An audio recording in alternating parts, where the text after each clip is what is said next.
an oras hatod sa Indokang. Leon Extra Strong Beer. Bangis mo! Artrisin Joint Supplement. Bumabagal ang galaw dahil sa joint pain at arthritis. Mag-Artrisin. Mga tugang, eskaramusa na sa DCGB! Ano nata? Eskaramusa na sa DCGB! Escaramuza, istorya sa kakanan, mano-mano sana. Marina, entra na sa Escaramuza.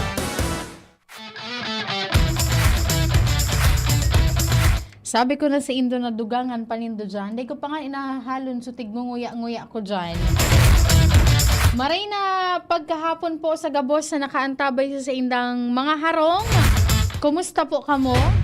Petsa 21 na.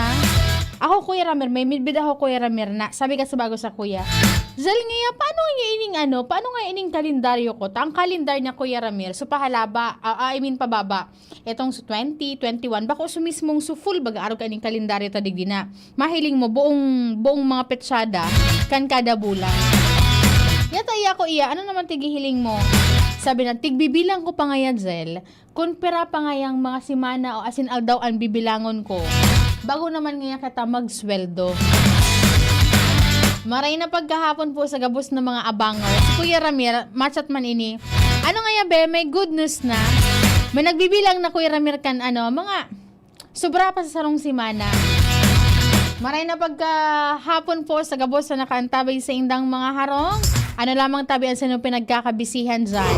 Kami po naglalaom na kamuna sa maray na kamugtakan. Harayo po sa manakahilangan. And bago ko po tabi malingawan, kaso hapon, igo po ki sarong amigo, harani po sa puso madigdi sa mga taga DCGP. Nakisuyo po, nagibuhan po ni obituaryo, an sa iya po tabi na Aki po ininkan sa muyang dating pag-iriba digdi, an sa muyang namumuta na si Kuya Manny Tutanyes. Sabi po digdi, pinapaisip po ang gabos na nakakamit bid, mga amigos, asin amiga ni Mark Eman Macandog Tutanyes na siya po ang binawian na kan si iyang buhay kan Hulyo 3, 2026 sa edad na 41 anyos. An sa iya po tabi na bangkay an nakapatente dyan po tabi sa Barangay Bigaa kan Legazpi City, asin an sa iyang lubong ang gigibon po sa Hulyo 23. Daw po tabi yan ni Nuebes.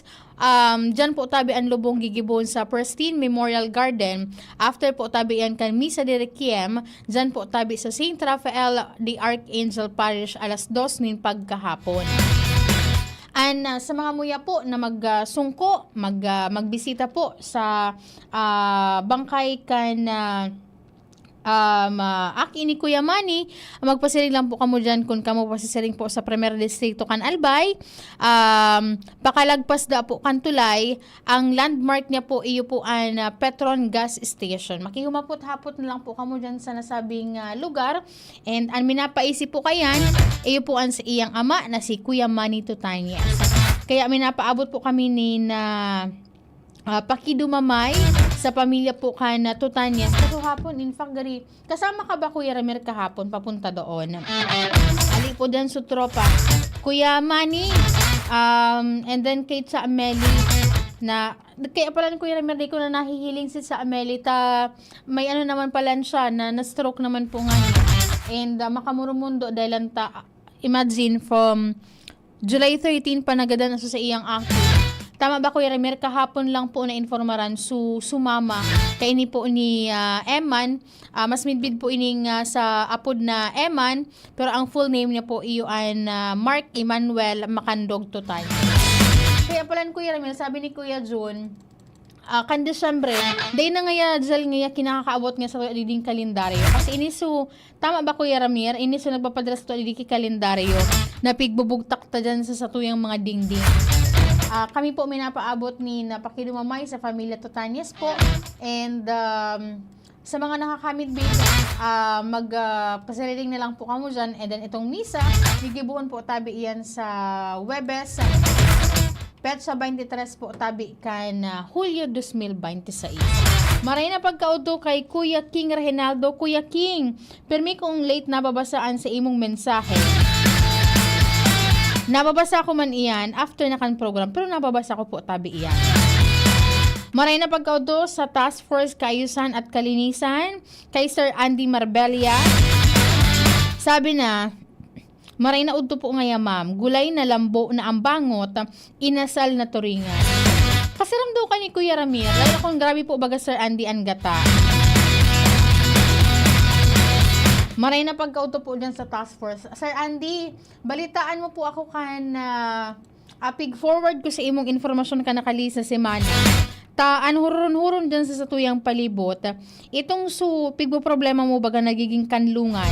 Kan mga badyaw digdi po sa tuyang palibot, ang pigbawian na da po nin buhay. Sabi duman ka nakahuron ko, nag-iresoryahan duman sa basta dyan lang sa may palibot na tibaad lang mga ya, baka umans ngayon sa pag-take ngayon, positive ngayon atong nangyaring ito. Tibaad ngayon na sa bagay ngayon kayan, medyo magkaarano na ngayon, mabawas-bawasan na ngayon. Itong supresensya kan mga badyaw, digdi po sa tuyang palibot na minsan, bako na nga ni pumarhay itong sa indang nagiginibo, igwanin mga nangaaragaw ni na pagkaon, may mga basta na sanang nagsarabit dyan po tabi sa mga jeepneys sa tuyang palibot na nagigipo tabi na peligro. Bako lang duman sa mga paratag sa dirikan mga jeep, hindi po tabi duman mismo sa mga aki na nagsarabit po tabi dyan. Pero igwa pa din itong pigsan ko sa imo Sir Andy, kasuhapon, nag-agigraray ako duman sa area, wala na naman Sir Andy. Kung baga, lulubog lilitaw, may nag-agi kaya duman Sir Andy na task force kasuhapon. Maray na pagkauto kay Ma'am Gemma. Sabi ni Sir Andy, opo, kaurunon ko po ulit. Aki ni late Cho Baleng. Aki niya po na babae. Maray na pagkauto kay Sir Joseph Nares. Sabi na good afternoon, Ate Angel. Kay Ma'am Gemma Lee, nakaantabay po ngunyan. Kay Ma'am Bing Buen Bores, kay Ma'am Jemwin Marcaida, nakaantabay man po ngunyan. Kay Ma'am Jocelyn Broquesa, Ma'am Jo, sabi na, good nun po Ma'am A, darahan ta ka po kay face soap po sa aga tabi Ma'am. Ma'am Jo, pag day mo ako nato parang digdi sa estasyon, iwalat mo lang po digdi kay Kuya Ramir. Pero bago po tabi kaiyan, kaunta lang po ang mga informasyon, hali po dyan tabi sa luwas. Ano yun Kuya Ramir? Ano po, flash report bako man? Mga informasyon hali po dyan sa luwas. Si Kuya Jimmy na salita. Kuya Jimmy, maray na pagkaudto po tabi. Yes, Angel, maray na udto na i-pull out na digdi sa puon kan halangkaw na pulod. Porsyon na inikan na Sitio Sugong, Purok 5, Barangay Ilawod, kung sa indig dinako na sarong vintage bump, hinungkang inikan panahon pa kan World War II, kung sa inan bulod na ini, grabe pa, makahuyon pa, na bulod, ngunyan, igwanin pigigibong tinampo tulay, Apo. digdi sa baba. Igwang bakho na iyo ang nagtatapyas kan bulod, maray nga ni day naugbukan tabi Angel kan kuan kan kamot-kamot kan bakho. So mga more or less 3 meters na laba nin bomba na pwedeng tumunaw nin sarong barangay basado sa pagladawan kan mga taga-EOD. Ngunyan kan an bakho bagagay kamot-kamot Angel. Apo. Ngunyan pag ugbukikan porsyon parisbisan kan bulod, ruminasay ng diretso man ito pababa. Tako na ugbukan ito, delikado. Live pa na bombang ini as in inalat so pinaka-opisyal kan EOD na hali pa dyan sa Campo Simeon Ola and yun nagtaong go signal na pull out na ini and ikuhanin na lunadan ang na lulunadan kay ni pasiring dyan sa Campo Ola. Ang question ta hayak piton ang tinampo hali duman sa puon kan na bulod taning na bulod na ini pigtatipak an porsyon kan na bulod tapapabaldahon ini da sa Barangay Mina. Opo. Kan kamalig sakop kan kuan ini baris bisa na kan Mount Kitwinan. Ang Mount Kitwinan may pamoso midbid na naging kuta ini kan mga panahon kan mga soldados Napoles. Kaya most probably igwadig dinin na mga araw kay ni na mga bomba na magkakakurua dahil lang taginibungan ni ining kuta o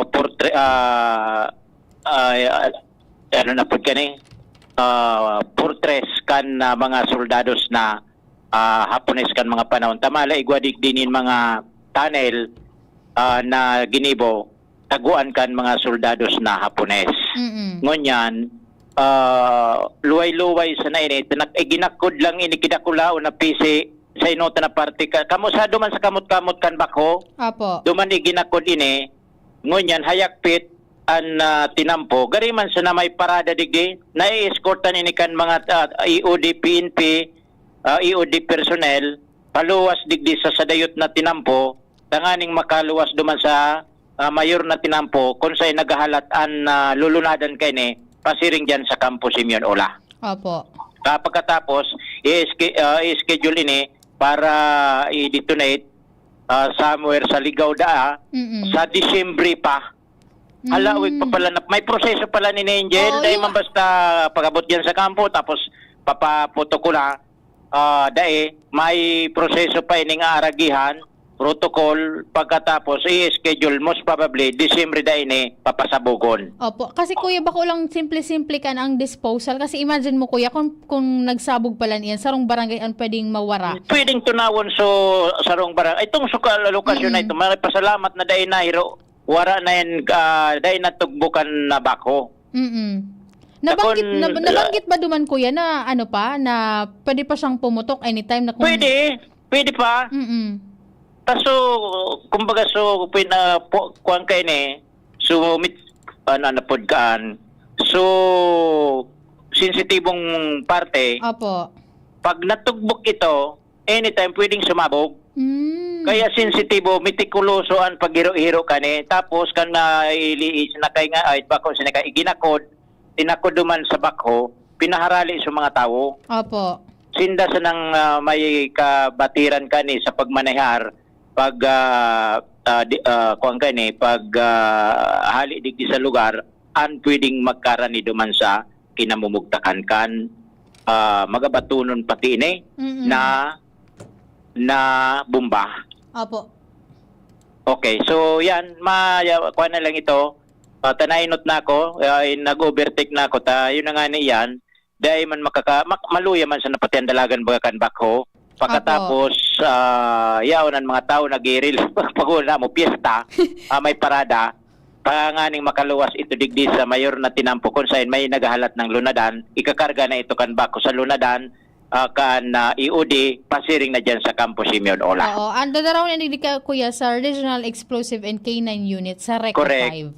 Diyan na yan, dadarahon. Opo, kuya. Okay, yan. Sa to yung pagtugay-gay, kan sa to yung salamat sa mga nagpaabot kani, sa to yung sa DCGB News Online, Jimmy Nasalita, DCGB News. DCGB on assignment. Salamatunan po Kuya Jimmy Nasalita, halizan po sa sarong barangay sa Kamalig Albay. Iyan po bagaan pigsasabi na dainanggad kamo basta-basta po magdut-dut. Kung sering ka na may mga nagkakahiling kamo dyan, madali na po bagaan pag-contact nin mga otoridad.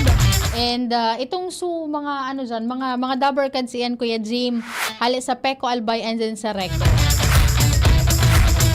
Medyo hurhalawig pa pala Kuya Ramir na sa sarayon iyan dyan. Pero ang asigurasyon man kayan, once na nasa sa indang posisyon na iyan, properly handled na po iyan. Kung na Desyembre pa Kuya Ramir, i-dispose ang siring kayan ng mga bomba po tabi dyan.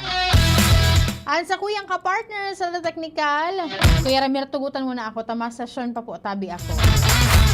Sa kuyang ka-partner sa technical, sinda Kuya Ramir Tanay, si Roland, at si Dexter, sa Sorsogon State University. Lugi sa duwang OJT na na-assign sa aga kasi di ko familiar ang pangaran ninda. Kaya pag nagtutukaw dyan, nagpapasurat ko din sa pangaran. Si Jerome Nico Martinez sa IT. Ako po si Angel Mustaza. Bye-bye. Tuhod, siko, baywa, Aray! Pag laging pasan ang sakit sa kasukasuan, sign na yan ng arthritis o joint deterioration. Karaniwan kapag nagkakaedad na, kailangan ng tibay